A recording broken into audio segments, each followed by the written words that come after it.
আসসালামু আলাইকুম। গত একদিন এক রাতের মুষলধারে বৃষ্টির কারণে আমাদের এই সাইডে প্রচুর পরিমাণে পানি হয়েছে। আর আমাদের পানবরজের মধ্যে এই বটটা অনেক বেশি নিচু জায়গায়, এই কারণে একটু বেশি পানি হলে আর কি বরের মধ্যে পানি বাইদি থাকে, তখন আর কি পানি ড্রেন দিয়ে বের হওয়ার পর আর কি পানি কমপ্লিট করতে পারে না। আর বর্তমান বাংলাদেশের বিভিন্ন জায়গায় বন্যার কারণে মানুষ অনেক ক্ষতিগ্রস্ত হচ্ছে। এদের মধ্যে উল্লেখযোগ্য আপনার কুমিল্লা, ফেনী, আরও বিভিন্ন জায়গায় আর কি ভয়াবহ বন্যা দেখা দিছে। আর কি সবাই তাদের জন্য দোয়া করবেন, তারা যাতে ভালোভাবে থাকতে পারে।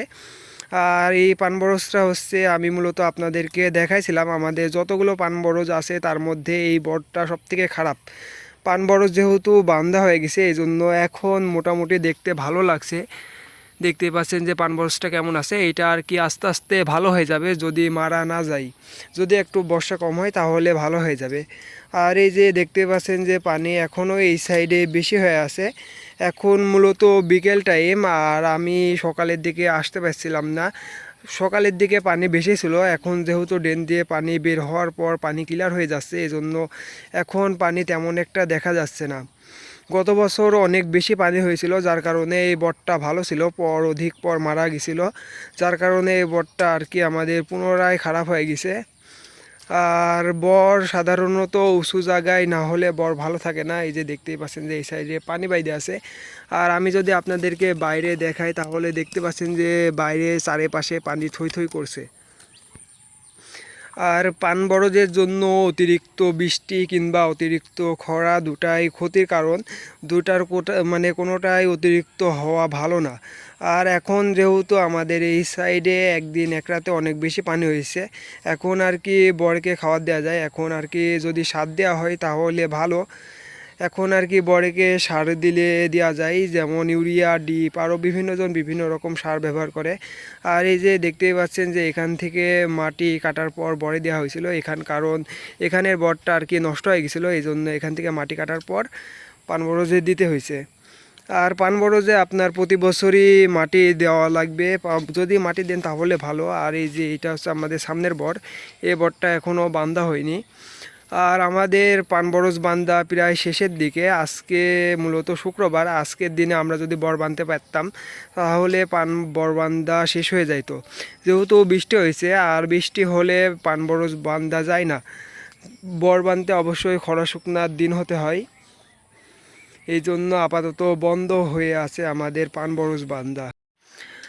আর আমাদের মূলত সর্বমোট 5 জায়গায় বল আছে। আপনার 5 জায়গায় মিলে আমাদের মোট পানবরজ হলো 220 থেকে 230 পিলি মতো হবে।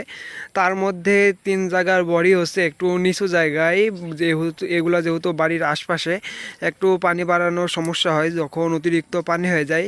আর 2 জায়গার বড় হচ্ছে উঁচু জায়গায়, যেটা পানিতে তেমন কোনো সমস্যা হয় না। আর আমাদের এই সাইডে বন্যা তেমন একটা দেখা যায় না। লাস্ট আপনার 1998 সালে বন্যা দেখা দিছিল, যদিও আমাদের এই সাইডে পানি কম আসছিল, ও রাস্তার ওই পাশে একটু পানি বেশি ছিল। তারপর আর কি আমরা বন্যা কখনোই দেখি নাই।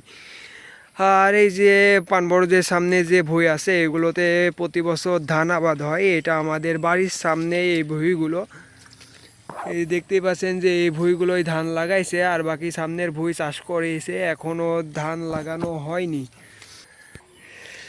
আর এই সাইডে যেহেতু পানি আছে, আর পানির সাথে প্রতি বছর আমরা মাছ ধরি, মাছ ধরা আমাদের অনেক একটা পছন্দের কাজ।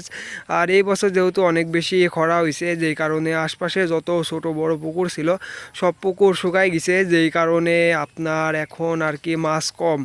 এই বছর মাছ নাই বললে চলে, এখন ছোট ছোট কিছু মাছ দেখা যাচ্ছে, ওগুলো বড় হওয়ার পর আর কি আমরা ধরবো। আর এই হচ্ছে আমাদের আজকের বিষয়। আর আমাদের ওই পাশে আরও যে বড় বড় আছে, যেটা সবার আগে বান্ধা হয়েছে, ওই বটটায় পানি কি অবস্থা জানি না, পানি এখন হয়তো নাইমে গেছে। আর এই হলো বিষয়। আর আমাদের পানবরজ বান্দা শেষ যেই দিন হয় সেদিন একটা আমাদের কাছে অন্যরকম একটা উৎসবের মতো, আর সেই ভিডিওটা আপনাদেরকে অবশ্যই দেখাবো। আর এই হলো আজকের বিষয়। আর যারা ভয়াবহ বন্যার শিকার হয়েছে তাদের জন্য সবাই দোয়া করবেন, তারা যাতে সুস্থ থাকতে পারে। আর যাই হোক, আর সবাই ভালো থাকবেন। আসসালামু আলাইকুম।